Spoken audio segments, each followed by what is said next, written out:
تراش من نصيبي، وتراني قدرش يا رشة، ابن آدم ما له عذر من قدره ولا يشرد من النصيب. أنا رشة بنت الشيخ صقر، أنوزن بالعقل، ماني حي الله بنية يقدر يملك قلبها أي رجال، والأقدار ما هي بالظنون، والرجال مخابر ما هي مظاهر، أفعالها تسبق أقوالها.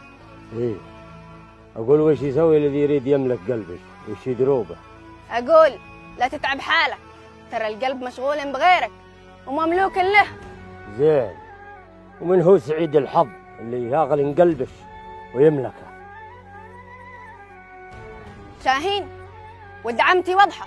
أنا حابس حزام قوم وحامي حمى الديرة وبارسة، تفضلين ولد عمتش شاهين ابن المدينة علي، وش هو أحسن مني فيه؟ يا فضله لأنه ولد عمتي وأقرب